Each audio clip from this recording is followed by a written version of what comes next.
And I think instead of challenging and critiquing it, so I'm saying, how can I support you? Is there anything I can do? Uh, I mean, I'm not saying we need to make a meal train and be on 24 hours a week, but just something small. I'm at the grocery store. Do you need me to grab something for you?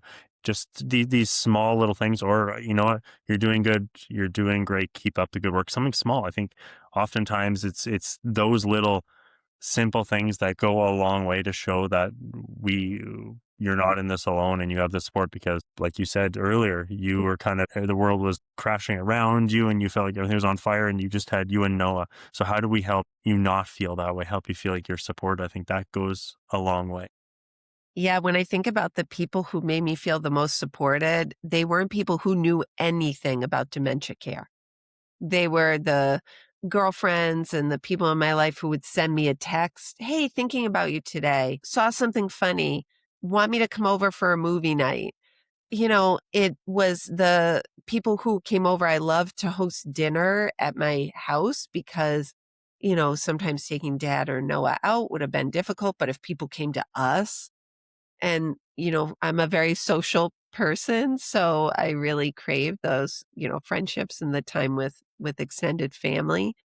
So I love what you just said, so it would be wonderful if people listen to this podcast, this episode. And if you know a caregiver, if there's a caregiver in your life, commit to sending them a text message today that just says, "I'm thinking of you," and sending a hug your way. "I'm thinking of you. Do you want to talk on the phone this week? I'm thinking of you. How about a cup of coffee?"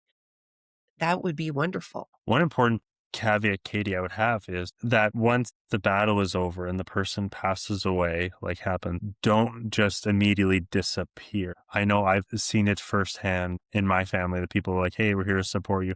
And then after my grandmother passed away, everyone's really, I stopped getting the messages about it. People stopped reaching out. I don't know if it is they don't know what to say. Maybe they don't want to say anything appropriate, or, I don't know what it is, but I think it was common is, I'm going to back up and maybe give this person space, but that's maybe not what we always need. Maybe we need that little bit of conversation about something totally different, movie night or something light. But I think just while they're caring is not the only time that is necessary. It's sometimes on the tail end after that it's so impactful and important. I've been able to run the Boston area FTD caregiver support group for about 12 years now. And we have this wonderful group of caregivers who attend, but we also have this group of alumni caregivers. And these are caregivers who their loved ones have passed away, and they continue to come back to group. It's a group of about 10 people that come in and out. And so we ran a focus group with them lately and asked them, like, why? And of course, many of them talked about that they receive so much from group and they want to give back and help others. There are other caregivers who said, "This is a place where I feel safe to share my grief and loss." Because in many ways, people outside of their bubble with their loved one, like their loved one was already gone from they were gone from their place of work.